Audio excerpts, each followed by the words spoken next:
The first time the dog appeared, Sarah Anderson nearly dropped her coffee mug. A massive German shepherd, all muscle and matted fur, lunged from between parked cars with teeth bared. 3-year-old Lily froze mid-step, her tiny hand slipping from her mother's grasp. "Lily!" Sarah screamed, yanking her daughter backward as the dog's barks echoed off morning-quiet homes. The beast planted itself directly in their path to Little Acorn's preschool, hackles raised, amber eyes wild with intensity, not attacking but blocking, challenging, refusing to let them pass. Curtains twitched in neighboring houses, doors cracked open, whispers traveled. "That stray's back again. Someone's gonna get hurt. Call animal control before it's too late." For 6 consecutive mornings, the ritual repeated, the mysterious dog materializing like a specter, creating a wall of noise and fear between little Lily and her preschool. Sarah clutched her pepper spray tighter each day. None of them could have guessed that the very beast they feared would soon reveal a truth so shocking it would change their lives forever. Leave a like and share your thoughts in the comments along with the city you're watching from now. Let's continue with the story. Oak Ridge. Oregon wasn't the kind of place where much happened. Nestled between towering pines and rolling hills, the town of just under 5,000 souls prided itself on being a place where neighbors knew neighbors, where doors remained unlocked, and where the biggest news in the weekly Oak Ridge Observer typically involved high school football scores or fundraisers for the volunteer fire department. The Anderson family had moved to Cherry Blossom Lane just 8 months ago, drawn by the promise of safety and community after Sarah's jarring final assignment as an investigative journalist in Portland. Their craftsman bungalow, with its wraparound porch and cheerful yellow door, represented everything they'd hoped for: a fresh start, a place to heal, a sanctuary. 3-year-old Lily Anderson was a sprite of a child with unruly golden curls and eyes the color of cornflowers. Shy around strangers, but curious about everything. She collected rocks in her tiny pink backpack and spoke in complete sentences that sometimes startled adults with their clarity.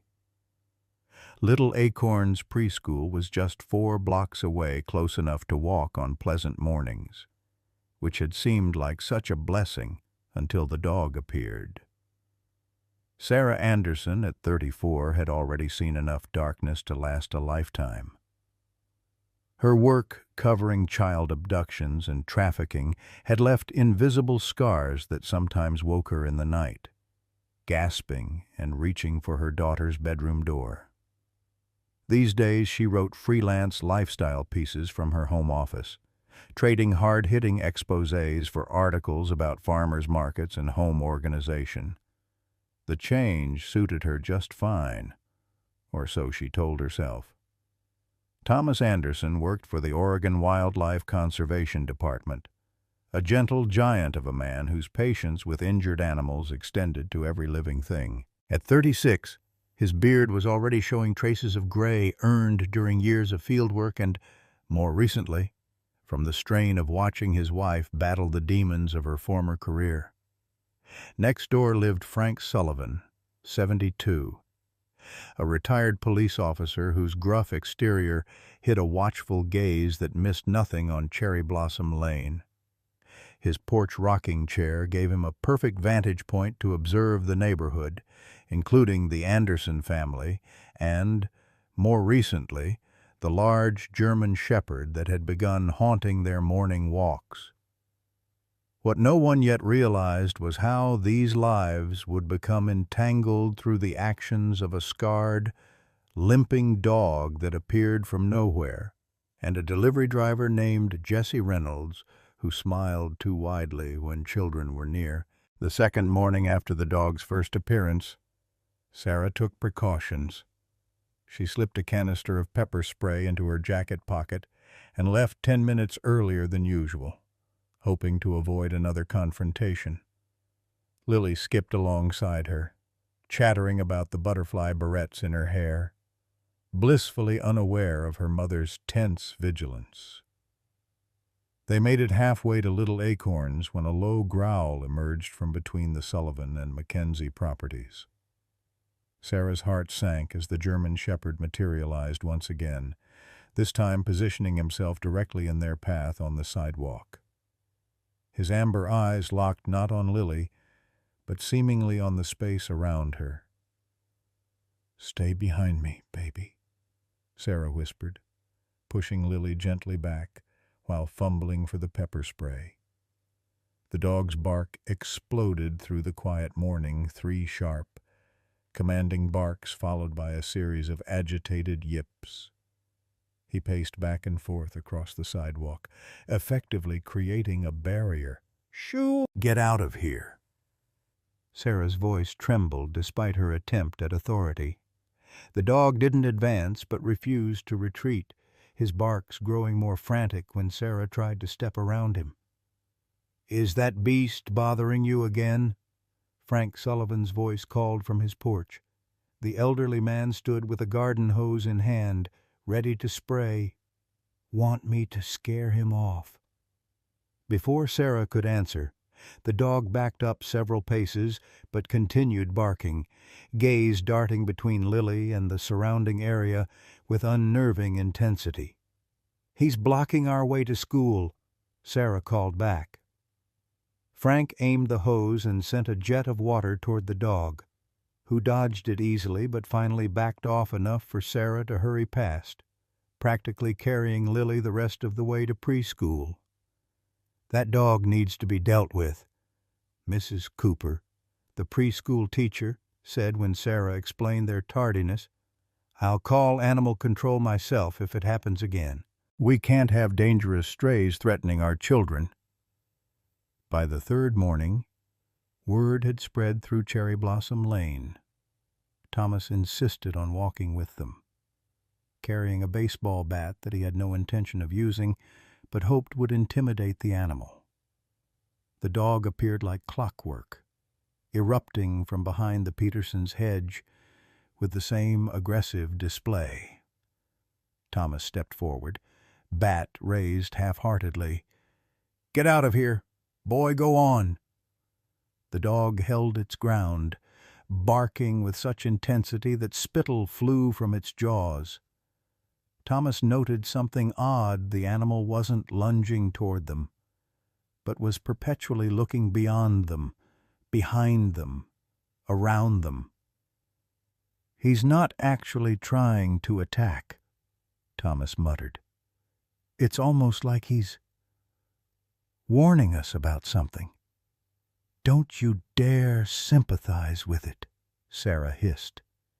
"That thing is terrorizing our daughter." Lily, however, seemed less frightened than before. "Doggy mad?" she asked, peering around her father's legs. "Yes, sweetie, doggy's mad. We need to stay away from mad dogs," Thomas answered, finally managing to shoo the animal back far enough for them to pass. The pattern continued unbroken for days. The German shepherd, whom neighborhood children had begun calling the monster, appeared only during Lily's walks to school, never when other children passed by, never at any other time of day. By the end of the week, Thomas had called animal control twice. Both times, officers arrived too late. Finding no trace of the dog, they set up a trap baited with food near the Sullivan property, but it remained untouched. "That ain't no ordinary stray," Frank commented one afternoon as Sarah returned from preschool pickup. "Way he moves, way he posts up, that's a trained animal if I ever saw one." Sarah paused at her mailbox. "What do you mean?" Frank shifted in his rocking chair, the wood creaking beneath him. 26 years on the force, ma'am. Worked with K9 units plenty. That dog's got purpose in his movements. Ain't random."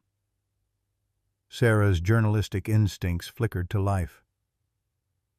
"You think he belongs to someone—" "Did once, maybe. Got the look of a dog that's seen things." Frank tapped his temple. "Military or police trained, I'd wager. The way he stations himself at the same spot. Same time, that's a patrol." As Sarah processed this information, a white delivery van cruised slowly down Cherry Blossom Lane. The driver, a man Sarah had seen before but couldn't place, smiled and waved as he passed. Frank's eyes narrowed as he watched the van disappear around the corner. "Third time this week I've seen that fella cruise through. Don't recall anybody ordering that many packages." That night, at a community meeting in the Oak Ridge Elementary School gymnasium, the German Shepherd became official public enemy number 1. Sheriff Callahan promised increased patrols and a dedicated effort to capture the aggressive stray. "It's only a matter of time before someone gets bitten," Mrs. Peterson announced to murmurs of agreement. "My Timmy won't even walk to his friend's house anymore." Thomas tried to interject. "The dog hasn't actually tried to bite anyone." "Yet," someone called out. "Are we waiting for a child to get mauled before we do something?" Sarah sat silently, remembering Frank's words about the dog's behavior. Something nagged at her reporter's instincts, a pattern she couldn't quite identify, a connection just beyond her grasp. As the meeting dissolved into arguments about leash laws and euthanasia policies, Sarah found herself wondering why. Out of all the children in Oak Ridge, the mysterious dog had singled out her daughter's morning walk for his daily disruption. The following Tuesday morning dawned with a soft spring drizzle, painting Cherry Blossom Lane in watercolor hues of green and gray. Sarah stood at the kitchen window, coffee cup warming her palms, watching raindrops create ripples in puddles as Thomas helped Lily into her yellow raincoat. "Maybe he won't show up today," Thomas said hopefully, adjusting Lily's hood. "Dogs don't like rain, right?" Sarah's response died in her throat as she spotted a familiar silhouette beneath the old oak tree across the street. Even through the rain-blurred window, she could make out the German Shepherd's alert posture, head raised, seemingly impervious to the weather. "He's already waiting for us," she sighed. This time, Thomas approached the dog alone first, leaving Sarah and Lily watching from the shelter of their porch.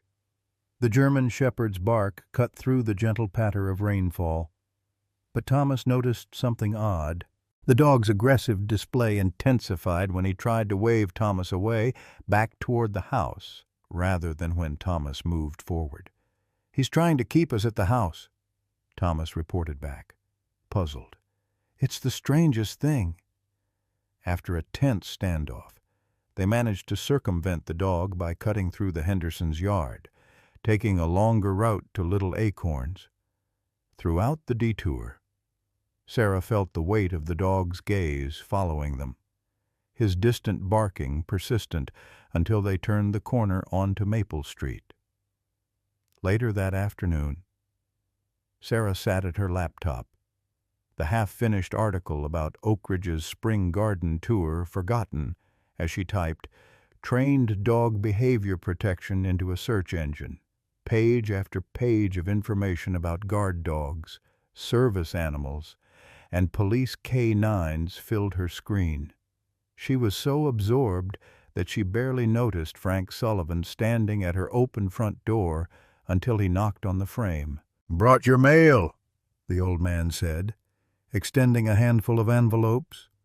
"Postman delivered it to my box by mistake." "Oh, thank you." Sarah took the mail, noticing Frank's gaze lingering on her computer screen. "Doing some research on our four-legged friend." Sarah hesitated, then nodded. "Something doesn't add up.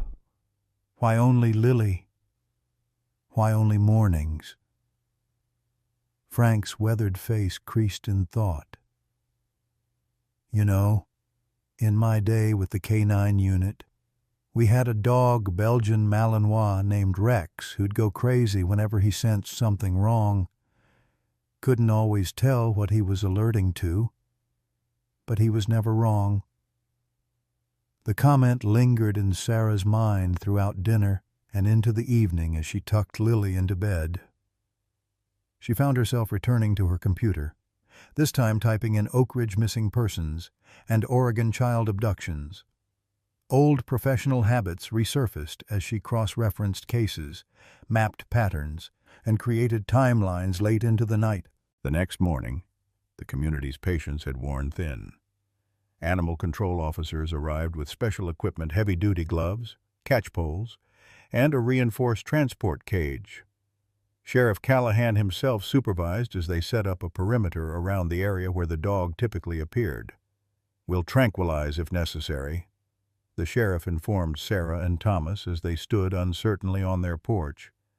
"Can't have a dangerous animal terrorizing a neighborhood, especially one fixated on a child." Sarah found herself strangely conflicted. "What will happen to him if you catch him?" "Standard procedure, hold for 72 hours, check for microchip or identification, assess temperament. But given the reported aggressive behavior..." The sheriff didn't need to finish his sentence. The trap was set, but the dog didn't show. For the first morning in over a week, Lily's walk to school proceeded without incident. The officers waited for 3 hours before packing up, promising to return the following day. That afternoon, as Sarah picked Lily up from preschool, Mrs. Cooper pulled her aside. "I meant to mention there's been a man asking about Lily." Sarah's body went cold. "What man?" "A delivery driver. Said he had a package but needed to confirm your address. Asked which child was yours." Mrs. Cooper's expression grew concerned at Sarah's reaction. "I didn't tell him anything specific." "Of course. Is everything all right?" "Yes." "Fine," Sarah managed, though her heart hammered against her ribs. "Just surprised. That's all." On the walk home, Sarah noticed a white delivery van parked 2 blocks from Little Acorns, the same van Frank had mentioned seeing repeatedly on their street. As they approached, the driver, a man with close-cropped hair and a too-wide smile, waved at Lily. "Hey there. Cutie is your name, Lily. I think I have a special delivery for you." Before Sarah could respond, a familiar bark exploded from between 2 parked cars. The German Shepherd charged forward, not toward Sarah and Lily, but directly at the van. The driver cursed, scrambling inside and peeling away from the curb with a screech of tires. The dog turned back, panting heavily, eyes fixed on Lily with what Sarah now recognized wasn't aggression, it was vigilance. "He was protecting her," Sarah whispered to Thomas that night after Lily was asleep. "Frank was right. That's a trained protection response." Thomas ran a hand through his hair. "From a delivery guy, Sarah. Maybe the dog just doesn't like vehicles or strangers." "No. It's more specific. I've been noticing that white van around the neighborhood for weeks now. Always driving slowly. Always when kids are present." Sarah pulled out a notebook filled with dates, times, and observations. "And look at this. I found 3 reports of attempted child abductions in neighboring counties over the past year, all involving a man in a delivery uniform." "That's your journalist brain making connections that might not exist," Thomas said gently. But doubt had crept into his voice. The following morning, an emergency community meeting was called. The mood in the Oak Ridge Elementary Gymnasium was tense as Sheriff Callahan announced, "We've received confirmation of a registered sex offender possibly operating in the area. His name is Jesse Reynolds, and he may be working as a delivery driver." A photo appeared on the projector screen, the same man Sarah had seen in the white van. As murmurs rippled through the crowd, the sheriff continued, "We're increasing patrols, but I urge everyone to be vigilant, especially around school zones." Amid the chaos of concerned parents, Sarah found herself searching for Frank Sullivan. The retired officer sat in the back row, expression grim but unsurprised. "You knew," Sarah said, sliding into the seat beside him. "You knew about Reynolds." "Had my suspicions," Frank admitted. "His face looked familiar from bulletins we used to get, but I couldn't place him until yesterday when I called an old buddy still on the force." He paused. "What I can't figure is how that dog knew." Later that afternoon, Animal Control successfully trapped the German Shepherd using a sedative-laced stake. Sarah watched from her window as they loaded the tranquilized animal into their van, a heavy weight settling in her chest. "We'll evaluate him tomorrow," the officer assured her.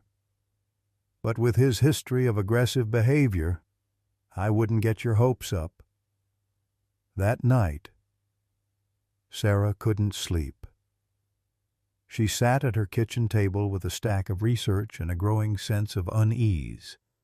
Somewhere in the back of her mind, a connection was forming between a mysterious protective dog, a predator hiding in plain sight, and her own daughter's safety.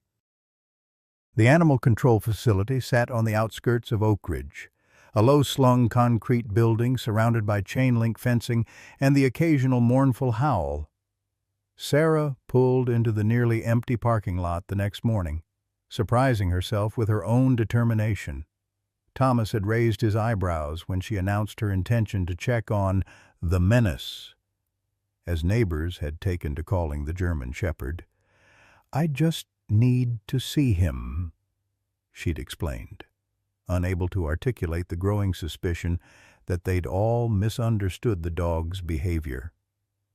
"For my peace of mind, Officer Martinez," the county's senior animal control officer, met her at the entrance.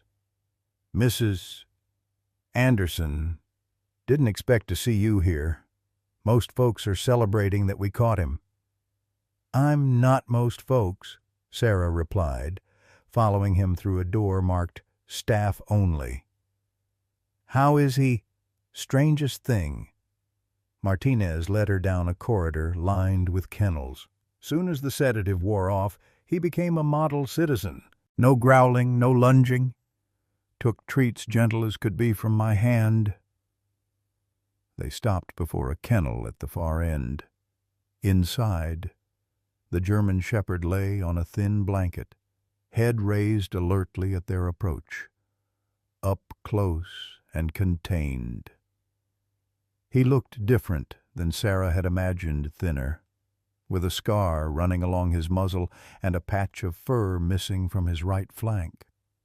His amber eyes tracked her movements with unnerving intelligence. "Has he been checked for a microchip?" Sarah asked, keeping a cautious distance from the bars. "First thing we did, nothing." Martinez consulted his clipboard. "No collar either when we found him, though there's a mark around his neck where one might have been. Vet estimates he's about 5 years old." Sarah studied the dog, who had risen to his feet and approached the kennel door. No growling, no barking, just that same intense vigilance she'd noticed on their morning walks. "What happens to him now?" Martinez's expression turned sympathetic. "Standard procedure is a behavioral assessment, but given the reports—" "What if those reports were wrong?" Sarah interrupted. "What if he wasn't being aggressive toward my daughter at all? Ma'am, we had multiple witnesses. Witnesses who saw what they expected to see. Sarah pulled out her phone, opening a folder of notes she'd compiled. Officer Martinez, in the past week.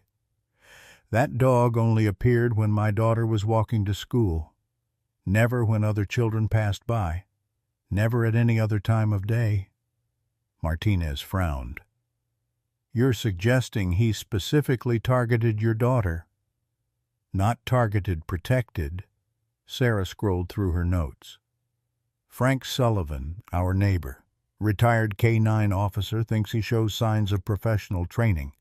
And yesterday, when a delivery van approached us, the dog charged the driver, not us. Her words hung in the air between them as Martinez studied the German shepherd, who sat watching them with pricked ears, as if following their conversation. I've worked with enough rescue animals to know aggression when I see it, Martinez said finally. And I'll admit, this boy doesn't strike me as naturally aggressive. But, Mrs. Anderson, even if what you're saying is true, I can't release a stray dog based on a hunch. Sarah nodded, understanding the protocol even as frustration built within her. Can I at least come back tomorrow before any decisions are made? As she drove home, Sarah's mind raced with fragmented theories and half-formed connections. She detoured past the sheriff's office, hoping to speak with Sheriff Callahan about Jesse Reynolds, but was told he was out on patrol. Instead, she headed to the Oak Ridge Observer's small office downtown. Maggie Winters, the paper's editor, and Sarah's occasional freelance boss, looked up in surprise when Sarah walked in. If you're here about the garden tour piece, you've got 3 more days before deadline. Not about that, Sarah replied, sliding into a chair across from Maggie's cluttered desk. I need access to the archives. Specifically, any stories about police K-9 units in Oregon within the last year or 2. Maggie's eyebrows rose. This about that stray they finally caught. Maybe. I'm not sure yet. 3 hours later, surrounded by stacks of old newspapers and printouts, Sarah found what she'd been looking for, a small article dated 11 months earlier, describing a police operation gone wrong in neighboring Grant County. Officer Michael Reeves and his K-9 partner had been ambushed while investigating a child trafficking ring. Reeves had been killed, and his dog, a German shepherd named Ranger, had been presumed dead or missing after the shootout. The article included a grainy photo of Officer Reeves and Ranger at a community event. Though the image was poor quality, the dog's distinctive amber eyes and the marking on his muzzle, what Sarah now recognized as the beginning of the scar she'd seen today, were unmistakable. Sarah's phone buzzed with a text from Thomas. Where are you? Lily's asking for mac and cheese for dinner. She quickly gathered her research, thanked Maggie, and headed home, her mind fitting pieces together with the practiced skill of her investigative days.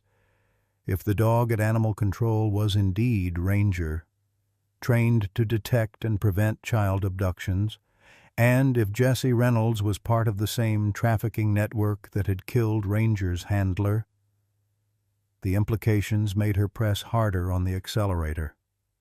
At home, Sarah found Lily and Thomas in the backyard, examining a caterpillar on a leaf. She watched them for a moment, struck by her daughter's innocent wonder and the fierce protectiveness that welled up within her own chest. How different was that from what the dog Ranger might have felt? Thomas, can I talk to you? She called, trying to keep her voice light for Lily's benefit. Inside, she spread her research across the kitchen counter. I think I know why that dog was behaving the way he did. Thomas listened. skepticism gradually giving way to concern as Sarah outlined her theory that the German Shepherd was a former police dog, traumatized, but still driven by training to protect children, and that Jesse Reynolds might be connected to the criminal organization responsible for his handler's death.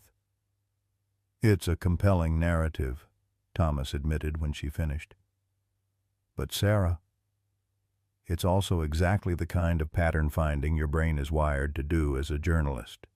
You're connecting dots that might not actually be related." "Then explain why the dog only appeared when Lily was walking to school," Sarah challenged. "Explain why he went after Reynolds specifically. Dogs can sense fear or aggression in people. Maybe Reynolds gave off bad vibes. And the timing, the selective behavior." Thomas ran a hand over his face. "I don't know. But jumping from protective stray to avenging police dog targeting a specific child trafficker is a pretty big leap." Before Sarah could respond, the doorbell rang. Frank Sullivan stood on their porch, looking grim. "Need to talk to you folks," he said without preamble. "Been doing some digging about that delivery fella, Reynolds." Over coffee at the kitchen table, Frank confirmed parts of Sarah's theory. He'd called former colleagues and discovered that Jesse Reynolds had indeed been a person of interest in the Grant County investigation that had resulted in Officer Reeves's death. "They couldn't pin anything on him directly," Frank explained, his gnarled hands wrapped around a mug. "But he was connected to the periphery of the operation, worked as a spotter, identifying potential targets." "Children, you mean?" Sarah said quietly, glancing toward the backyard where Lily was still playing. Frank nodded gravely. "Word is, the operation scattered after the shootout. Went to ground. Could be this Reynolds is trying to set up shop in a new location." "Oak Ridge," Thomas murmured, the reality of the situation finally sinking in. "And the dog," Sarah pressed. "Could it be Reeves's K-9 partner, Ranger?" Frank considered. "They never found his body. Assumed he was shot too, or maybe ran off. K-9s are known to go feral sometimes after losing their handlers, especially in traumatic circumstances." The three adults sat in heavy silence, the implications settling around them like dust. "We need to tell Sheriff Callahan," Thomas said finally. "Already did," Frank replied. "Called him right before coming over. He's putting a tail on Reynolds, but quietly. Don't want to spook him if he's scouting for targets." "And the dog Ranger?" Sarah asked. Frank's expression softened with something like regret. "That's trickier.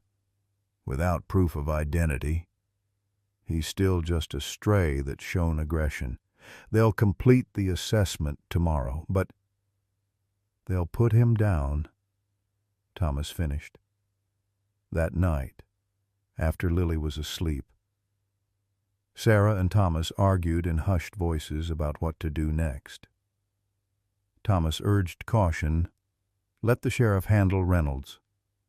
Follow proper channels regarding the dog. Sarah, the fire of her investigative days rekindled, wanted more direct action. "We can't just sit back and hope the system works," she insisted. "Not when Lily could be in danger. Not when an innocent animal might be destroyed for trying to protect her." "And what do you suggest?" Thomas countered. "Breaking a possibly dangerous dog out of animal control, confronting a potential child trafficker ourselves." Sarah had no good answer, but sleep eluded her long after Thomas had drifted off.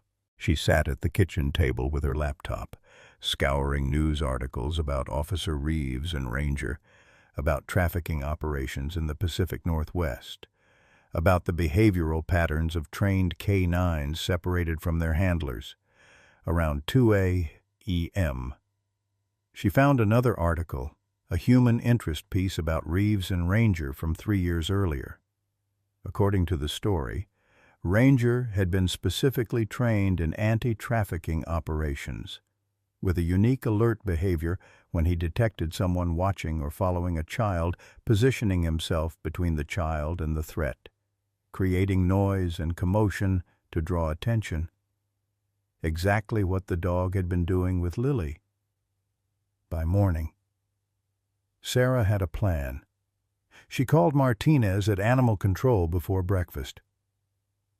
"I think I can prove that dog is Ranger, the missing canine from Grant County," she said without preamble. "Can you delay the assessment until I get there? I'm bringing someone who might be able to confirm his identity." After dropping Lily at preschool, Thomas insisted on taking her inside and speaking personally with Mrs. Cooper about not letting her leave with anyone but family. Sarah picked up Frank from his house and drove to the animal control facility. Martinez met them with a puzzled expression. "Mrs. Anderson, I've already started the paperwork. The behavioral assessment is scheduled for noon. Just give us 15 minutes, Sarah pleaded. "If I'm wrong, you can proceed as planned." Martinez reluctantly led them back to the German Shepherd's kennel. The dog stood alert as they approached, gaze fixed on Frank with particular intensity. "Mr.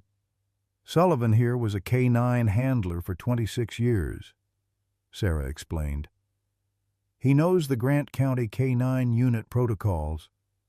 Frank stepped forward, studying the dog with a professional eye.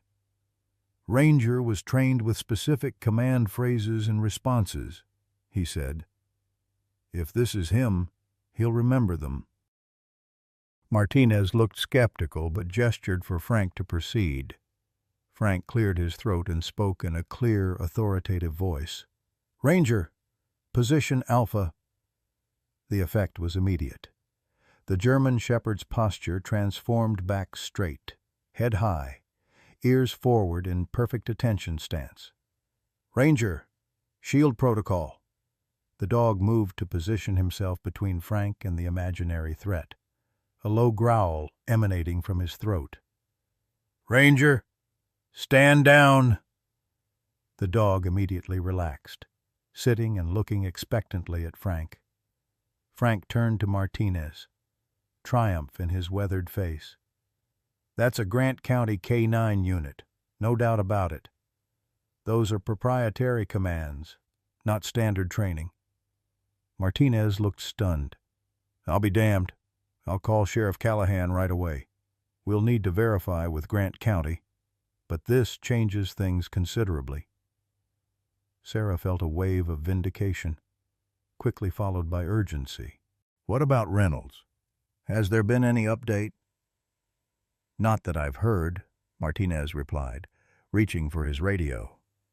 "But if what you're suggesting is true, that this dog has been trying to protect your daughter from a known trafficker, we need to move fast." While Martinez made calls, Sarah knelt by the kennel door. Ranger approached cautiously, sniffing at her fingers through the bars. "Thank you," she whispered, "for watching over Lily." The dog's intelligent eyes seemed to understand, his tail giving a single, tentative wag. Sheriff Callahan arrived 30 minutes later, his expression grave as he confirmed what Frank had already demonstrated. The stray was indeed Ranger, Officer Reeves' missing partner. "Grant County is sending someone to make an official identification," he told them. "But given the circumstances, I'm authorizing his temporary release into Mr. Sullivan's custody. Frank knows how to handle a police dog." "And Reynolds?" Sarah asked. The sheriff's face darkened. "That's the problem.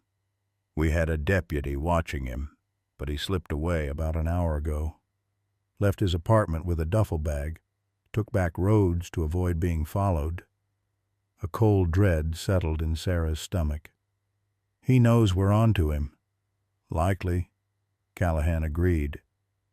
Which means, if he was planning anything, he might accelerate his timeline, Sarah finished, horror dawning.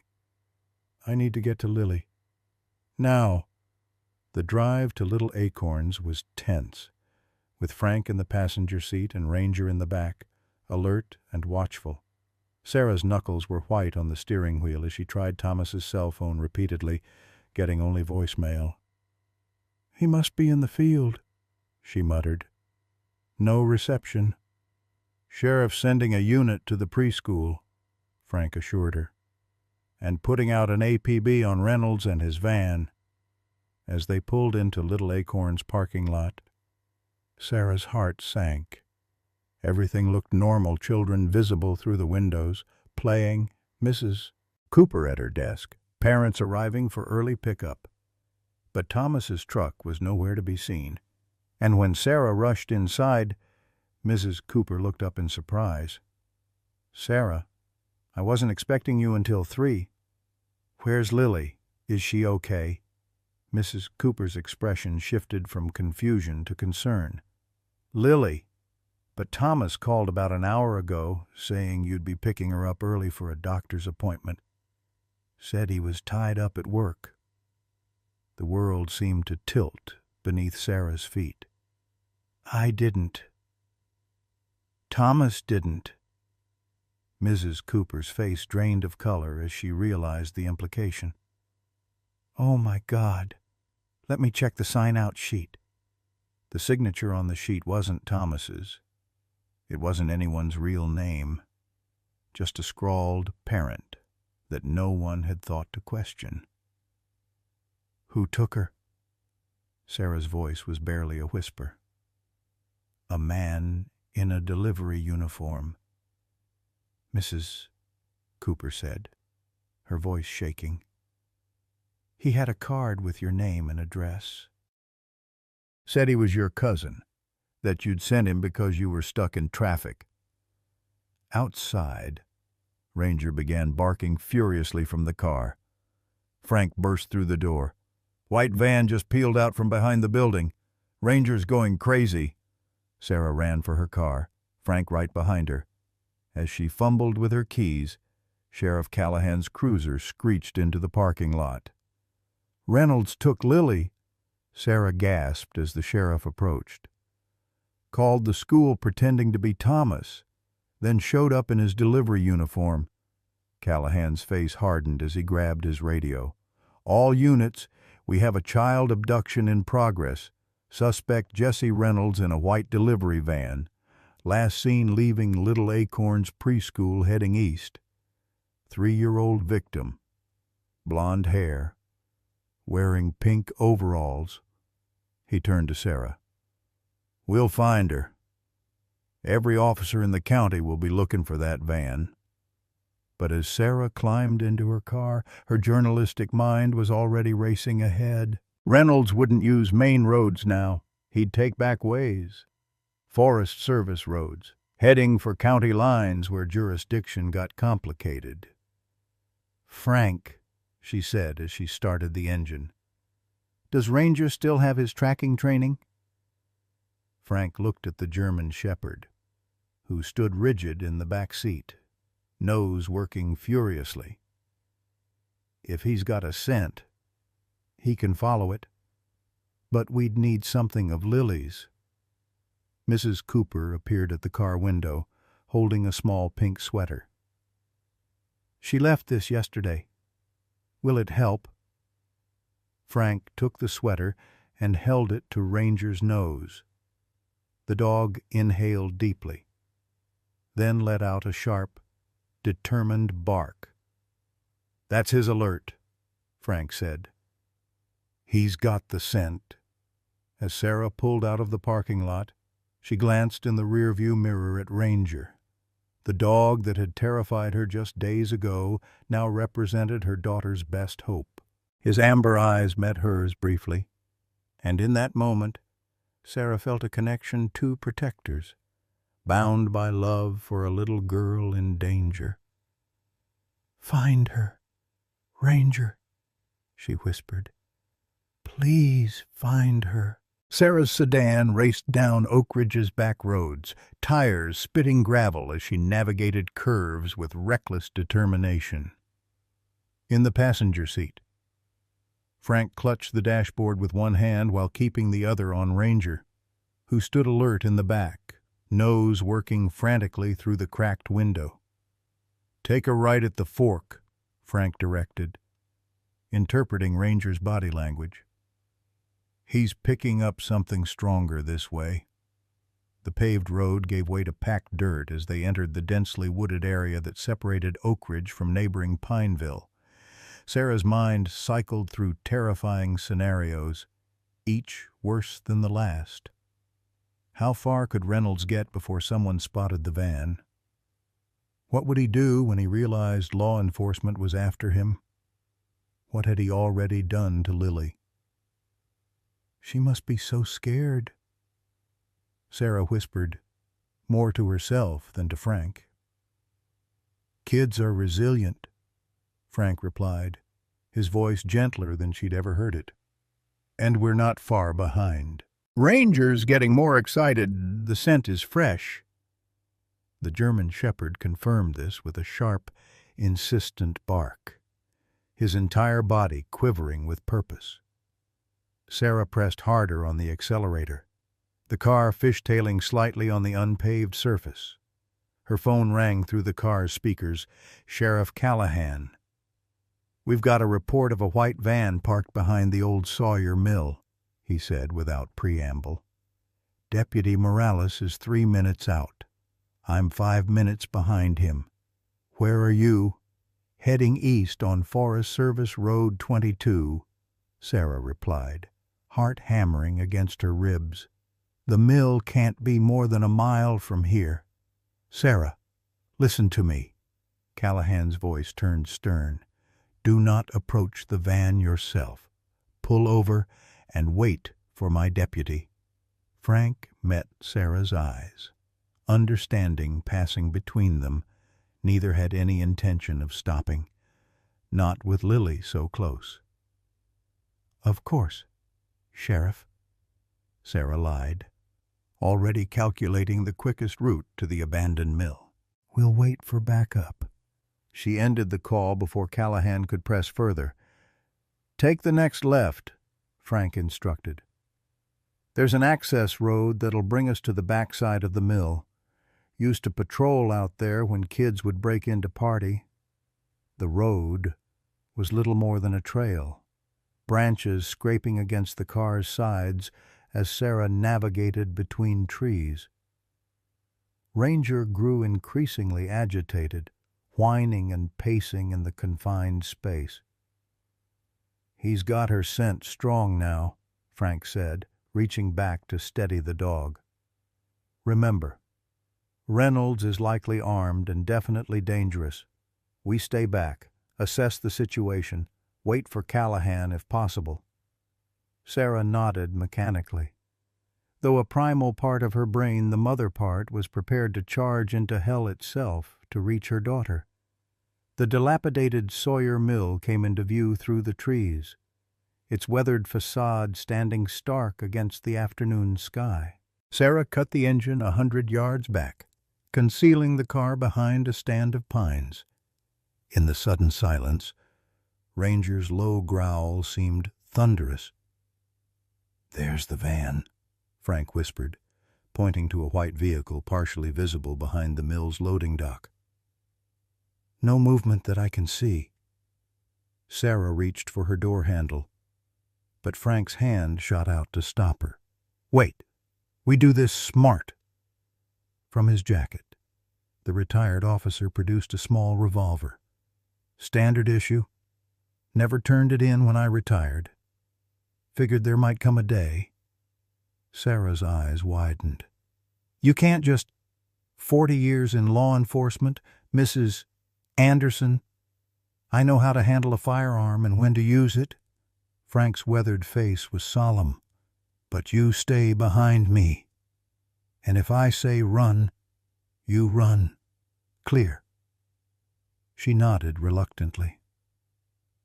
"Ranger comes with me," Frank continued, attaching a length of cord to the dog's collar as a makeshift leash. "You hang back at that pile of lumber. Give me your phone if you see anything.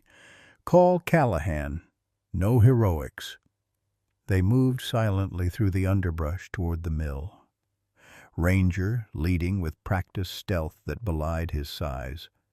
At the edge of the clearing, Frank motioned for Sarah to stop behind a stack of rotting timber while he and Ranger continued toward the building's side entrance. The minutes crawled by like hours as Sarah watched Frank and Ranger disappear into the mill's shadows. Her entire body vibrated with the effort of remaining still when every maternal instinct screamed at her to run inside, calling Lily's name. A sound from inside the mill glass breaking sent a jolt through her. Then another sound that stopped her heart. Lily's voice, high and frightened, calling, "Mommy." Rational thought evaporated. Sarah burst from her hiding place, sprinting toward the entrance Frank had used moments earlier. The mill's interior was a maze of rusted machinery and collapsed walkways, dust motes dancing in shafts of light from the broken roof. She paused, disoriented, listening desperately for any sound to guide her. A man's voice echoed from somewhere deeper in the building, too muffled to make out the words, but the tone was harsh, urgent. Sarah moved toward it, trying to place each foot silently on the debris-strewn floor. She rounded a massive piece of equipment to find herself facing a small office area. Through the grimy window, she could make out two figures: Reynolds, his back to her, gesturing wildly while talking on a phone, and Lily, sitting on a chair in the corner, tear tracks visible on her dusty cheeks, clutching her backpack like a shield. Sarah's vision tunneled until all she could see was her daughter. She crouched lower, creeping toward the office door, looking frantically for any sign of Frank or Ranger. Inside the office, Reynolds ended his call with a curse, shoving the phone into his pocket before turning to Lily. "Change of plans, kiddo. Our friends are running late, so you and me are going to take a little trip." His voice was falsely cheerful, sending chills down Sarah's spine. "Would you like that a special adventure?" Lily shook her head, shrinking further into the chair. "Want Mommy?" "Mommy's busy," Reynolds replied, his friendly facade slipping. "Now come on. We need to—" A low, menacing growl cut through the air. Ranger emerged from behind a stack of crates, hackles raised, teeth bared in a snarl that seemed to emanate from the depths of hell itself. Frank appeared a moment later, revolver steady in his hands. "Police don't move. Reynolds." The authority in Frank's voice belied his civilian status. "Hands where I can see them." Reynolds froze momentarily, then lunged for something on the desk beside him, a handgun. In the same moment, he grabbed Lily, pulling her in front of him as a shield. "Back off, old man," Reynolds shouted, the gun wavering between Frank and Ranger. "I'll shoot the kid. I swear to God." Time slowed to a crawl. Sarah saw Frank hesitate, unwilling to risk Lily's safety. She saw Ranger poised to attack, but held back by Frank's command. She saw Reynolds' finger tightening on the trigger. And then she saw her opening. The small rock she'd been unconsciously clutching, picked up somewhere between the car and the mill, flew from her hand with surprising accuracy, striking Reynolds' temple with enough force to momentarily stagger him. His grip on Lily loosened just enough. "Ranger, take—" Frank's command cut through the chaos. The German Shepherd launched forward like a missile, a blur of fur and muscle aimed directly at Reynolds' gun arm. Teeth sank into flesh with surgical precision as 90 pounds of trained K9 dragged the man to the ground.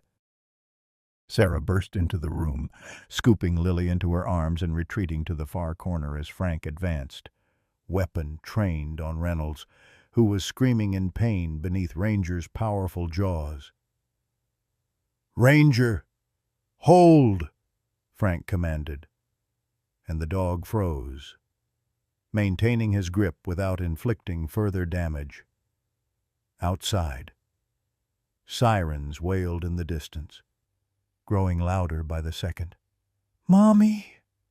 Lily sobbed, burying her face in Sarah's neck. "The bad man said you didn't want me anymore." "Never," Sarah whispered fiercely, tears streaming down her face as she clutched her daughter. "I will always want you, always love you, always find you." Sheriff Callahan and 3 deputies stormed into the mill minutes later, weapons drawn, to find an unusual tableau: Reynolds pinned to the ground by a German shepherd who hadn't moved a muscle despite the blood seeping around his jaws, Frank Sullivan standing guard with a revolver that, by all official records, shouldn't exist, and Sarah Anderson in the corner, rocking her sobbing daughter while murmuring reassurances. "Frank," Callahan said slowly, taking in the scene, "want to explain why you're holding a suspect at gunpoint with an unregistered weapon?" "Seemed like the neighborly thing to do," Frank replied dryly. "Ranger here did most of the work, though." As deputies moved to secure Reynolds, who continued cursing through his pain, Callahan approached Sarah and Lily. "Paramedics are outside," he said gently. "Let's get you both checked out." Sarah nodded, unable to form words past the lump in her throat. As she carried Lily toward the exit, the little girl lifted her head. "Doggy saved me," she said, her voice small but certain as she looked at Ranger, who had finally released Reynolds at Frank's command and stood watching the deputies handcuff him. "Yes, sweetheart," Sarah agreed, fresh tears spilling. "Doggy saved you." Outside, the area had transformed into a law enforcement scene: patrol cars with flashing lights, an ambulance, officers establishing a perimeter. Thomas's truck skidded into the clearing, and he leaped out, face ashen with fear. "Lily, Sarah!" He ran to them, engulfing both in a crushing embrace. "The sheriff called me, said Reynolds, I couldn't—" He broke off, overcome. "We're okay," Sarah assured him, though her voice trembled. "We're all okay now." As paramedics checked Lily for injuries, Sheriff Callahan pulled Sarah and Thomas aside. "Reynolds is part of a trafficking network we've been trying to crack for years," he explained grimly. "From what we can piece together, he'd been watching Lily for weeks, planning to abduct her for a buyer who specifically requested a blonde, blue-eyed female child." Thomas made a strangled sound, his hand tightening around Sarah's. "The dog ranger must have recognized him, or at least recognized the pattern of surveillance," Callahan continued. "That's why he only appeared during Lily's walks to school, why he created such a commotion. He was trying to scare Reynolds off and alert adults to the danger."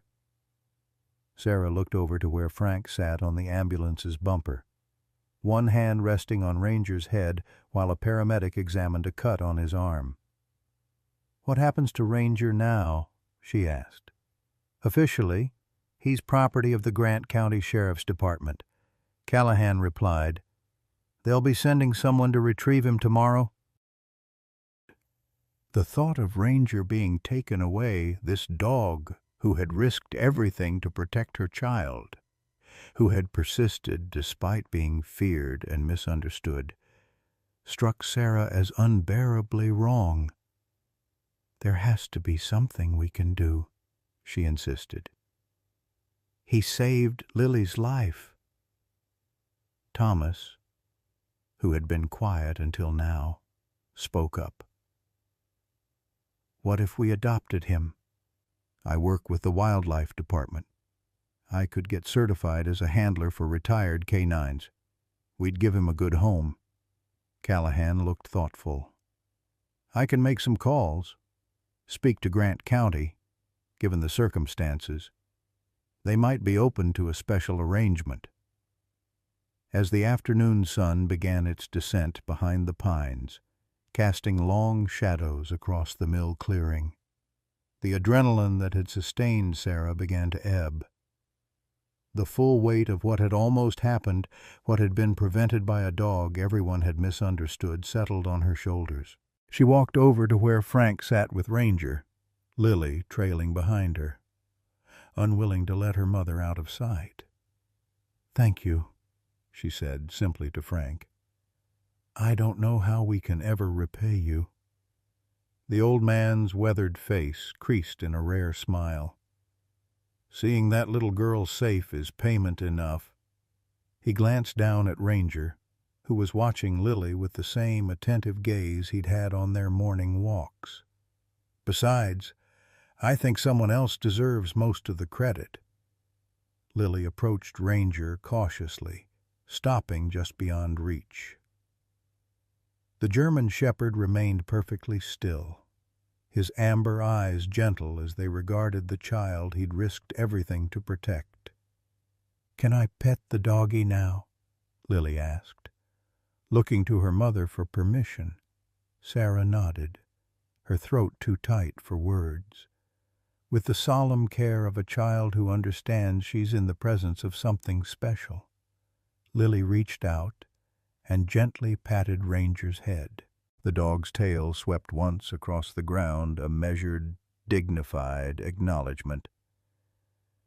"Good doggy," Lily whispered. "Thank you for saving me from the bad man." In that moment, watching her daughter connect with the animal that had stood between her and unimaginable harm, Sarah understood something fundamental about protection, about love, about the unexpected forms that guardian angels can take. Reynolds was secured in a patrol car, his arm bandaged where Ranger's teeth had left their mark. As the vehicle pulled away, Sarah caught a glimpse of his face, anger. Yes, but also fear. The predator had become prey, brought down by the very instincts he had exploited in others. Thomas joined them, wrapping an arm around Sarah's shoulders. "Sheriff says we can take Lily home now. They'll need statements tomorrow, but tonight is for family." Sarah leaned into his strength, suddenly bone-weary.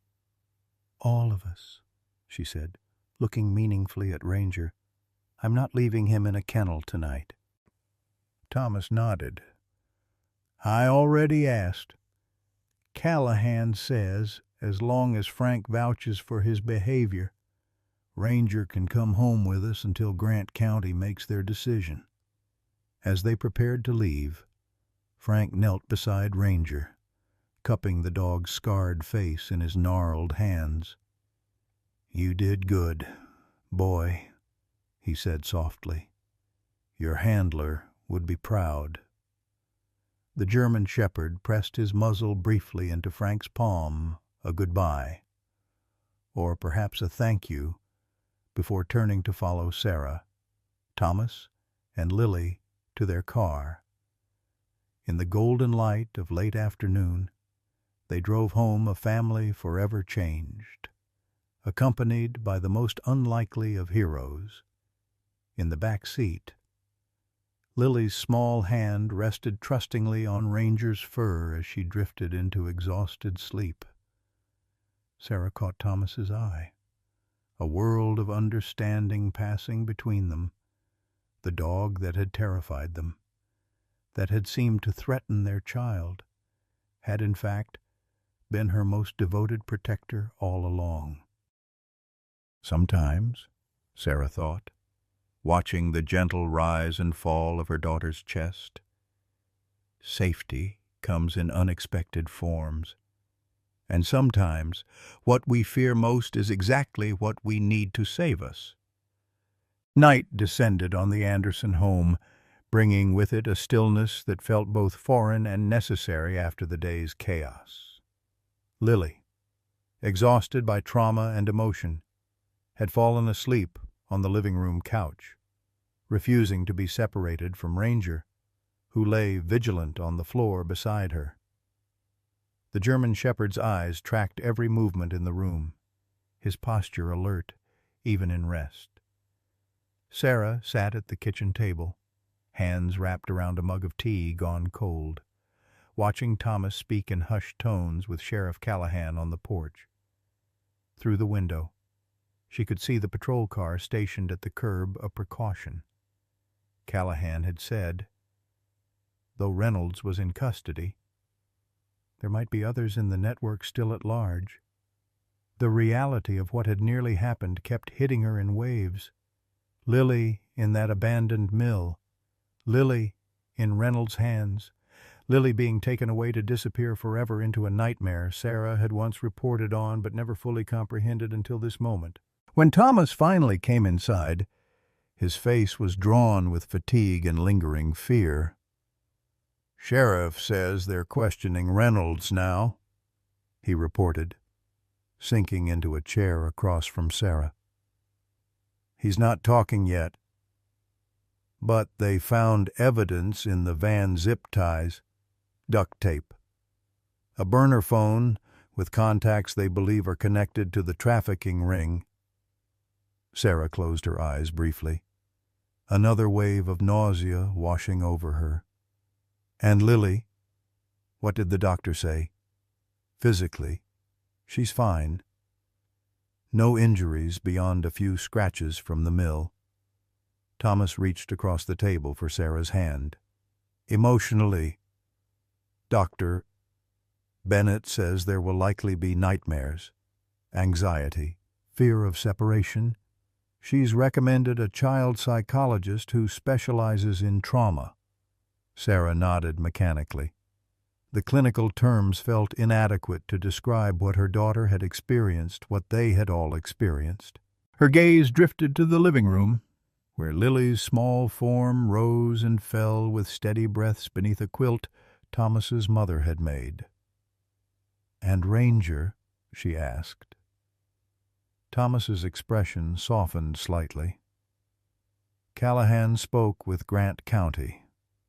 A Lieutenant Morris is driving down tomorrow to formally identify him and discuss next steps." "They can't take him," Sarah said with sudden vehemence. "Thomas, they can't. Not after what he did for Lily." "I know." Thomas squeezed her hand. "I've already started making calls about adoption procedures for retired K-9s. But Sarah, we have to be prepared. He's technically police property, and he's trained for specific work." A soft whimper from the living room interrupted their conversation. Lily stirred beneath the quilt, her face contorting in distress. Before either parent could move, Ranger was on his feet, nudging the little girl's hand with his nose. The contact seemed to soothe her instantly. She settled back into deeper sleep, one small hand curling into the dog's fur.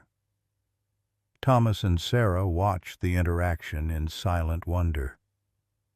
"How did he know?" Thomas whispered. "About Reynolds? About Lily being in danger? How did he know when none of us saw it?" Sarah thought about the articles she'd read on police K-9s, about the training that became instinct, about the bonds that transcended human understanding. "He was doing what he was trained to do," she said simply. "Protecting the vulnerable. And maybe—" she hesitated. "Maybe he was also trying to finish what he and his handler started, stopping the people who killed Officer Reeves." Sleep came in fits and starts that night. Sarah dozed in an armchair pulled close to the couch, unwilling to move Lily to her bedroom. Thomas eventually stretched out on the love seat, his long frame awkwardly folded into the small space. Ranger maintained his vigil, amber eyes gleaming occasionally in the dim light from the hallway. Around 3 in the morning, Sarah woke fully, heart pounding from a dream she couldn't remember but knew was terrible. In the disorienting moment between sleep and wakefulness, panic seized her. Where was Lily? She lurched upright, only to find her daughter still asleep on the couch, one arm now draped over Ranger's neck. The German shepherd's eyes met Sarah's in the darkness, somehow conveying understanding of her fear. He hadn't moved, wouldn't move, as long as Lily needed him. "Thank you," Sarah whispered, the words wholly inadequate for what she felt. Morning brought a flurry of activity. Frank arrived early with coffee and pastries from the Oak Ridge Bakery, followed shortly by Sheriff Callahan with updates on the investigation. Reynolds had finally started talking, revealing details of a trafficking operation that spanned 3 states. "You were right about the connection to Officer Reeves' death," Callahan told Sarah as they stood in the kitchen. Reynolds wasn't directly involved in the shooting, but he was part of the same network. When he moved to Oak Ridge, he had no idea Reeves' K-9 partner had somehow followed the scent trail here. "Not somehow," Frank interjected, watching Ranger through the doorway where the dog sat patiently while Lily fed him small pieces of pastry. K-9s are trained to track across incredible distances. If Reynolds handled any of the same materials as the men who killed Reeves, Ranger could follow that scent for miles, even months later. The doorbell rang around 10, announcing the arrival of Lieutenant Morris from Grant County, a tall woman with cropped gray hair and the practiced alertness of a career officer. She faltered visibly when Ranger trotted into the hallway. "My God," she breathed. "It really is him." The reunion between Handler and K-9 was subdued but powerful. Ranger approached Lieutenant Morris cautiously, sniffing her extended hand before pressing his muzzle briefly into her palm, the same gesture of recognition he'd shown Frank. "He remembers the uniform," Morris explained, emotion tightening her voice. "We trained together sometimes. Reeves and I. Ranger was the best tracking dog in the unit." In the living room, Lieutenant Morris formally confirmed Ranger's identity through documentation, his distinctive markings, a small chip embedded in his shoulder that animal control had missed, and his responses to specific commands. "After Officer Reeves was killed, we searched for weeks," she explained. "There was blood at the scene we thought was Ranger's. Eventually, we had to presume he was dead, too. Instead, he tracked one of the perpetrators all the way here," Thomas said, the awe evident in his voice. Lieutenant Morris nodded, her hand resting on Ranger's head.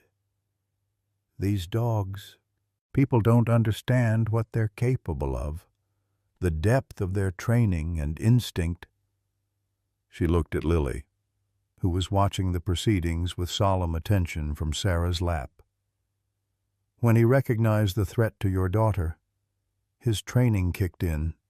Protection, alert, intervention, exactly what he was taught to do."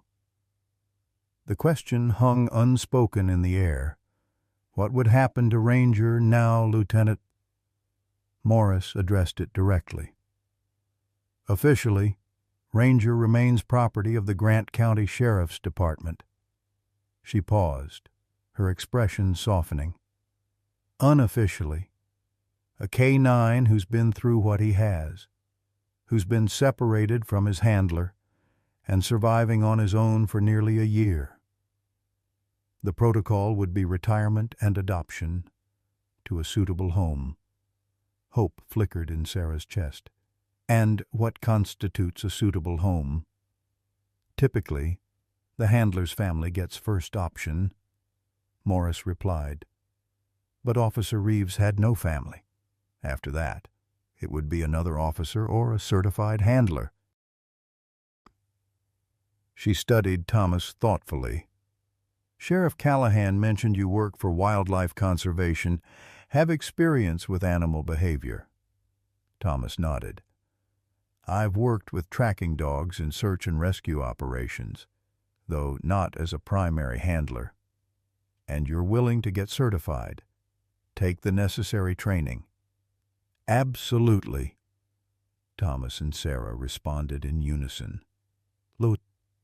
Morris's professional demeanor cracked slightly, a smile warming her features. Well, I'd say a home where the dog has already demonstrated his willingness to risk everything to protect a family member meets the suitable requirement. She pulled a folder from her briefcase. I've taken the liberty of bringing the adoption paperwork. We can start the process today. Lily slid from Sarah's lap and approached Ranger, who had been watching the conversation with intelligent attention, with the innocent directness of a child. She wrapped her arms around the dog's neck. Are you going to be my doggy now? She asked. Lieutenant Morris looked to Sarah and Thomas, who nodded their permission. Yes, sweetheart, the officer answered, her voice gentle. If that's what you and your parents want, Ranger can be your doggy now. Good, Lily declared with the simplicity of absolute certainty. He keeps the bad people away. As the adults completed paperwork at the kitchen table, Sarah watched her daughter lead Ranger to the window to show him something in the yard. The contrast was striking, the tiny blonde child and the powerful German shepherd, moving in perfect tandem, a bond forged in danger but flourishing in safety. She thought about how easily it could have gone differently. If Ranger hadn't recognized the threat, if he hadn't created those morning disturbances that everyone had misinterpreted, if he hadn't persisted despite being feared and misunderstood. A chill ran through her at the narrowness of their escape, at how close they had come to an unthinkable outcome. She caught Thomas's eye across the table and knew he was thinking the same thing. Their lives had balanced on the instincts of a dog they had once considered a menace. Sometimes protection came from unexpected places. Sometimes what seemed most frightening was actually what was fighting hardest to keep you safe. The Oak Ridge Community Center hummed with tension as residents filed in for the emergency town meeting. 3 days had passed since Reynolds' arrest, and the story had exploded beyond their small town, drawing news vans from Portland and Salem. National outlets had picked up the sensational element's child trafficker thwarted by heroic police dog, but locals knew there was more to discuss. Sarah sat between Thomas and Frank in the third row, uncomfortably aware of the stares and whispers directed their way. Ranger lay at their feet, his official K-9 vest restored by Lieutenant Morris, marking him as something more than an ordinary dog. Lily remained at home with Mrs. Cooper, still reluctant to be separated from her parents but deemed too young for tonight's difficult conversations. Sheriff Callahan stood at the podium, flanked by Mayor Wilson and a representative from the FBI's Human Trafficking Task Force. The gravity of their expressions silenced the room more effectively than the mayor's calls for order. As most of you know, Callahan began, 3 days ago, Jesse Reynolds attempted to abduct 3-year-old Lily Anderson as part of a larger trafficking operation. Thanks to the intervention of a former police K-9 and quick action by concerned citizens, Lily was rescued and Reynolds was apprehended. He paused, his gaze sweeping the room. What you may not know is that Reynolds has been living in our community for 6 months, working as a delivery driver and, the sheriff hesitated, identifying potential targets. A collective intake of breath rippled through the audience. Reynolds has provided information on his associates in exchange for consideration during sentencing.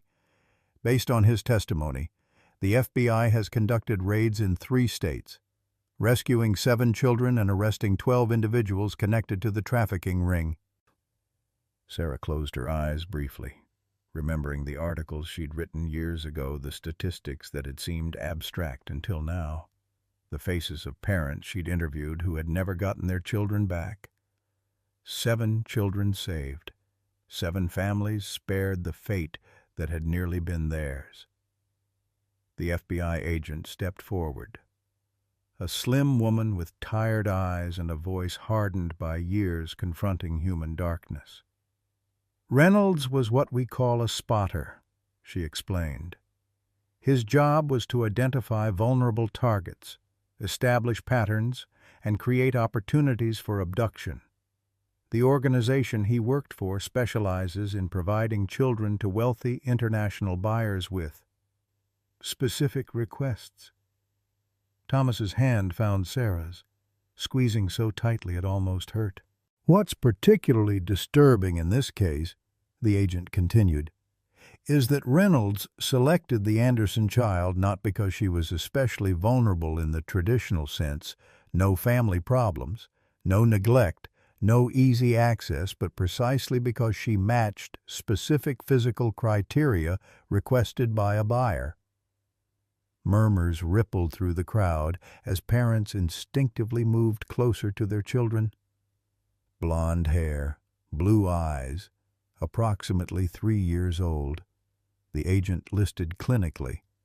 The buyer was willing to pay a premium, which motivated Reynolds to target a child who might otherwise be considered too risky. How did he expect to get away with it? Someone called from the back. In a town this size, where everyone knows each other. Sheriff Callahan returned to the podium. Reynolds counted on 2 things first: the element of surprise.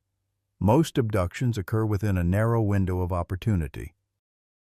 Second, our town's location provides quick access to 3 major highways and remote forest roads. By the time an Amber Alert would be issued, he'd planned to have Lily across county lines. Sarah felt physically ill, imagining the careful calculation behind Reynolds' plan, the white van circling their neighborhood, the drive-bys past Little Acorn's preschool, the rehearsed smile as he waved to children. What none of us could have anticipated, Callahan continued, was the presence of a highly trained police K-9 who recognized the pattern of surveillance. Ranger, he gestured toward the German shepherd, who lifted his head at the sound of his name, was separated from his handler during an operation against this same trafficking ring nearly a year ago. We believe he tracked Reynolds's scent to Oak Ridge and recognized him as a threat. Frank leaned forward, his weathered face creased with emotion. That dog knew exactly what he was looking at. When he saw Reynolds watching little Lily, his training kicked in, create a disturbance, draw attention, make the predator's job harder. But we all thought he was dangerous, Mrs. Peterson objected from across the aisle. He terrified the children with his barking and lunging. That was the point, Sarah found herself saying, her voice carrying in the sudden quiet. He needed to create enough commotion that adults would pay attention, that we'd be on alert. He was trying to tell us something was wrong, and none of us understood. The weight of collective guilt settled over the room. How many had complained about that dangerous stray? How many had demanded animal control take action? How many had hurried past? Assuming the dog was simply aggressive, Mayor Wilson cleared his throat. I think we need to acknowledge that we, as a community, failed to recognize the warning signs, not just regarding the dog's behavior, but also a stranger repeatedly circling our neighborhoods, asking questions about our children. That's why we've asked you here tonight, Callahan added. to discuss implementing a community watch program with specific training on recognizing predatory behavior. The FBI has offered resources, and we're developing protocols for schools and daycare facilities. The meeting continued for 2 hours, with experts outlining warning signs, communication protocols, and protective measures. Parents asked questions, voiced fears, and gradually, a plan took shape, a community determined to never again miss the signals of danger in their midst. As the formal portion concluded, Sarah found herself surrounded by neighbors, some apologetic, some tearful, all shaken by how close they'd come to tragedy. "We're so sorry about what happened to Lily," Mrs. Peterson said, kneeling to cautiously offer her hand to Ranger, who sniffed it politely before allowing a gentle pat. "And about how we all misjudged this brave boy." Frank stood nearby, fielding questions about Ranger's training and behaviors. Canines like him are taught to recognize patterns that might not be obvious to us. They can sense tension, fear, predatory intent. What looked like aggression to us was actually frustration. He was trying to communicate something urgent and couldn't make us understand. As the crowd thinned, Sheriff Callahan approached with a tall man in a Grant County uniform, Captain Wallace, Ranger's ultimate commanding officer. "Mrs. Anderson," the captain greeted her. "I wanted to meet the family Ranger chose to protect." Sarah felt Thomas's steadying presence beside her as she shook the captain's hand. "We're the ones who should be thanking you. If not for your department's training—" Captain Wallace nodded gravely. Officer Reeves would be proud to know his partner completed their mission. He knelt before Ranger, who stood at attention, recognizing the authority in the uniform. "Lieutenant Morris tells me you're interested in formally adopting him." "More than interested," Thomas replied. "I've already submitted application for handler certification. We can provide all the documentation for the home assessment." The captain's stern expression softened. "Under normal circumstances, there would be a lengthy process, given his training and value to the department. But these are hardly normal circumstances." He produced an official-looking envelope. "This is Ranger's honorable discharge from service and transfer of ownership." Lieutenant Morris expedited the paperwork. Sarah accepted the envelope with trembling hands. "I don't know what to say." "Say you'll give him the retirement he's earned," the captain replied simply, "and that you'll bring him to the memorial service for Officer Reeves next month. His family would like to meet the little girl Ranger saved and the dog who finished Michael's last mission." As they prepared to leave, Sarah noticed Reynolds' landlady, Mrs. Finch, hovering uncertainly near the exit. The elderly woman's face was drawn with distress as she approached. "I just wanted to say how sorry I am," Mrs. Finch said, her voice quavering. "He seemed so normal, so helpful, always offering to carry my groceries, fix things around the building. If I'd had any idea—" "None of us knew," Sarah assured her, though the words felt hollow against the magnitude of what had nearly happened. "That's just it, isn't it?" Mrs. Finch's eyes welled with tears. "None of us knew, except him." She gestured to Ranger, who watched her with calm attentiveness. "Animals sense things we don't. My Henry always said dogs could smell the truth about a person." On the drive home, Sarah was quiet, processing the revelations of the evening. Thomas reached across the console to take her hand. "You okay?" She nodded slowly, just thinking about all the pieces that had to fall into place for Lily to be safe. If Ranger hadn't tracked Reynolds here, if he hadn't recognized the pattern, if Frank hadn't recognized his training, if you hadn't been willing to believe there was more to his behavior." In the back seat, Ranger sat alert, his gaze fixed on the passing streetlights, still on duty, even with his new status as a family pet. "It's like Mrs. Finch said," Thomas mused. "He sensed something we couldn't. Makes you wonder how many other warnings we miss because they don't come in a form we understand." They pulled into their driveway to find the house warmly lit, Mrs. Cooper visible through the front window, reading to Lily on the couch. The moment they opened the door, Lily launched herself at them, her small body vibrating with relief at their return.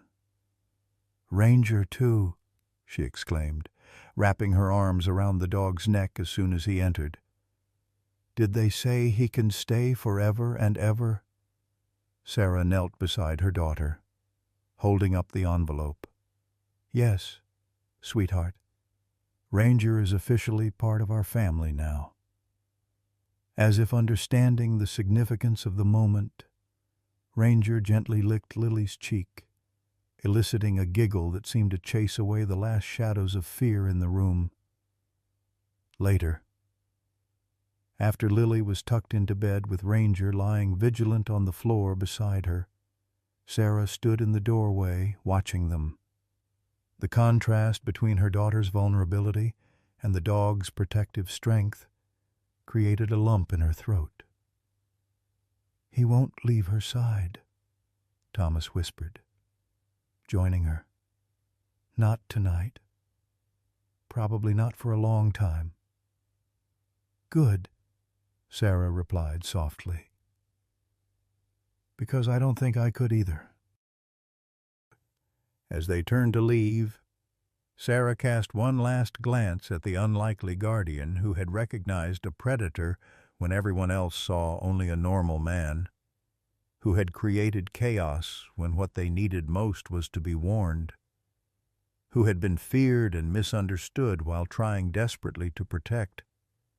Sometimes, she thought, safety came disguised as danger. Sometimes what we feared most was exactly what we needed to save us.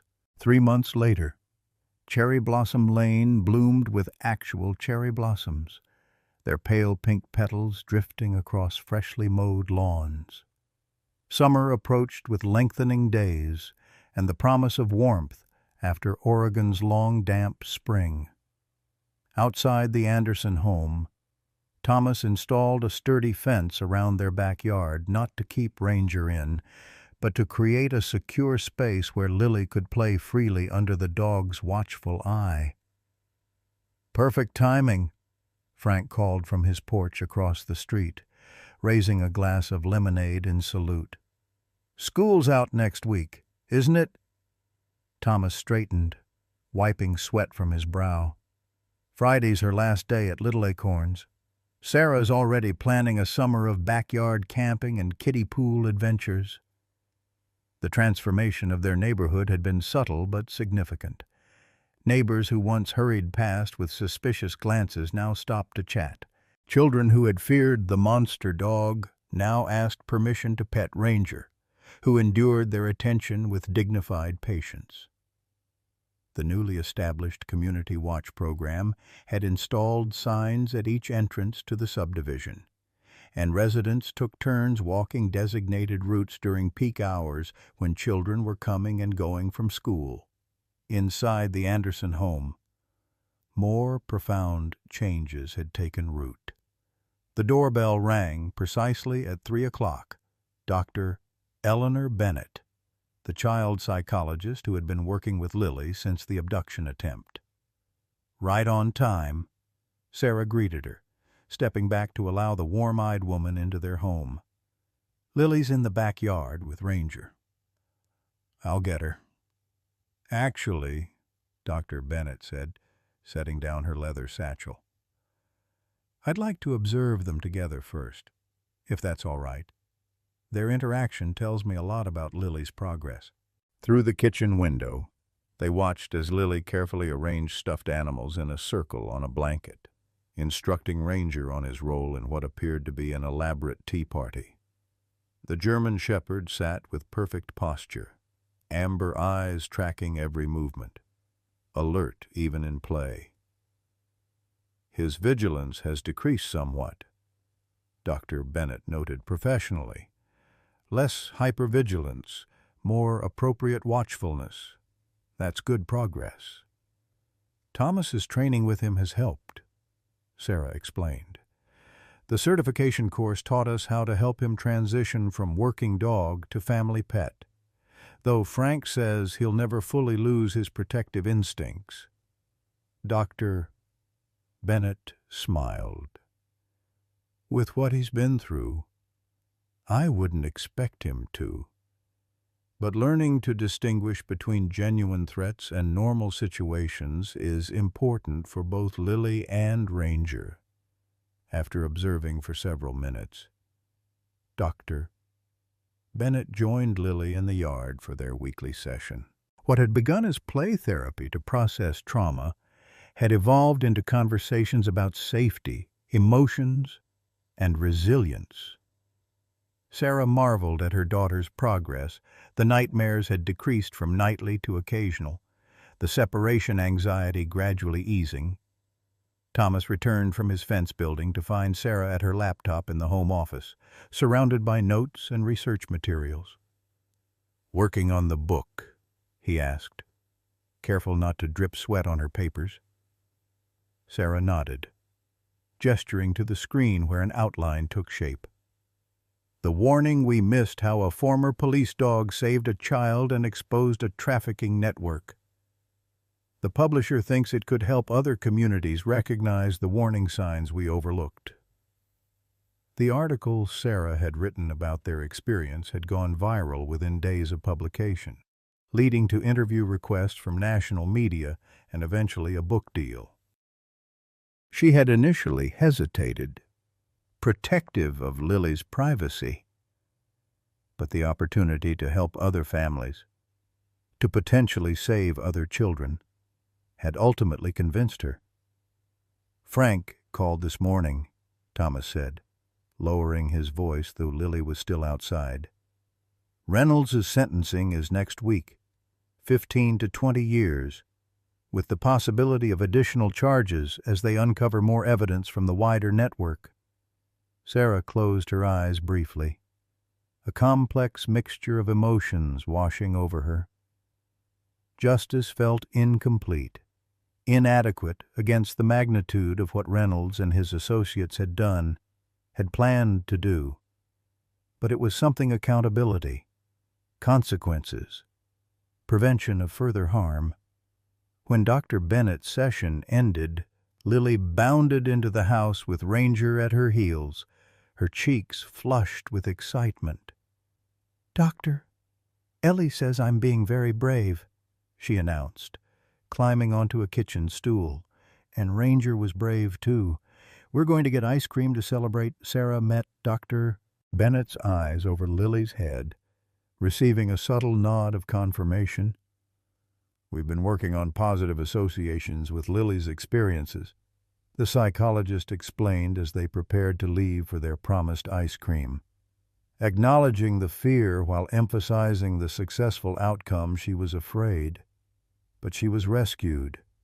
She was in danger, but she is safe now.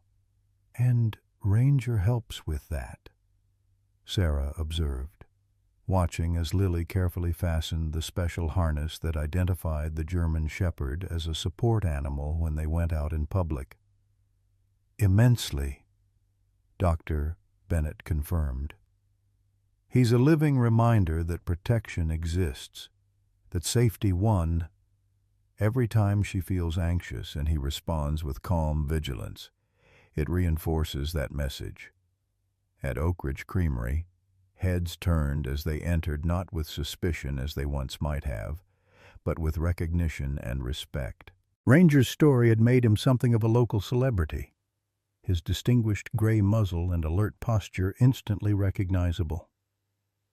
"Well, if it isn't our town heroes," called Mr. Peterson from behind the counter. "What'll it be today? Miss Lily, the usual chocolate chip?" As Lily nodded enthusiastically, an elderly woman approached cautiously. "Excuse me," she said, addressing Sarah. "I saw you on the morning news last month. I just wanted to say thank you for sharing your story. My daughter's school implemented those safety protocols you talked about, and last week they identified a suspicious individual photographing children at recess." Sarah's throat tightened. "Was everyone all right?" The woman nodded. "Police arrested him before anything happened. Turns out he had prior convictions in another state." She glanced at Ranger with something like reverence. All because people knew what to look for now. Outside at a picnic table, enjoying ice cream in the afternoon sunshine, Sarah watched as Lily fed Ranger tiny licks from her cone, giggling as his tongue tickled her fingers. Thomas's arm rested comfortably around her shoulders, his presence solid and reassuring. Frank joined them, easing his arthritic frame onto the bench with a contented sigh.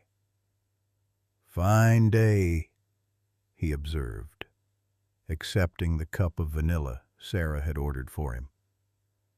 "Saw they're putting up the new playground equipment at the park. Got all those safety features the committee recommended." The Community Watch program had expanded beyond surveillance, evolving into a comprehensive safety initiative with Frank as its passionate advocate. At 72, he'd found a renewed sense of purpose, sharing his law enforcement expertise with a town newly awakened to the dangers that could lurk in ordinary places. A white delivery van drove past the ice cream shop, and Sarah felt the momentary tightening of old fear before noting the familiar logo of a national package service. The uniformed driver waving cheerfully to customers. Some triggers remained, probably always would, but they no longer controlled her response. "Mommy, can Ranger come to my new school in September?" Lily asked, chocolate smeared across her chin. "For show and tell." "I think that can be arranged," Thomas answered, glancing at Sarah with a smile. "I'm sure your new friends would love to meet him." As the afternoon light softened toward evening, Sarah took in the scene around her, her daughter safe and gradually healing, her husband planning secure spaces for their future, their unexpected guardian enjoying well-earned retirement, their community transformed by shared purpose and awareness. The world remained dangerous, full of shadows and threats she now recognized more clearly than ever. But it also contained protectors, some in uniform, some in unexpected forms, some awakened from complacency by narrowly averted tragedy. Sometimes the greatest danger came disguised as ordinary, and sometimes the most powerful protection arrived in forms we initially feared. Folks, in our quiet neighborhoods where children once played freely until streetlights came on, we've grown too comfortable. We look past the strange van circling the block, dismiss the uneasy feeling when someone asks too many questions about our grandchildren. This story of little Lily and the misunderstood German shepherd reminds us of a wisdom we've somehow forgotten, that sometimes warnings come in forms we don't recognize. Remember when we trusted our instincts, when we noticed things out of place. In our rush to believe the world is still as safe as when we raised our children, we've stopped seeing the dangers hiding in plain sight. But like Frank Sullivan, we carry decades of life experience that younger folks haven't earned yet. Our seasoned eyes can spot what others miss. When that stray dog barks persistently at the same delivery man, when the friendly neighbor shows too much interest in when children are alone, these aren't coincidences. They're warnings. The world has changed, but our responsibility hasn't. Our communities need our watchful eyes, our willingness to speak up when something feels wrong, because sometimes the difference between tragedy and safety is simply someone paying attention.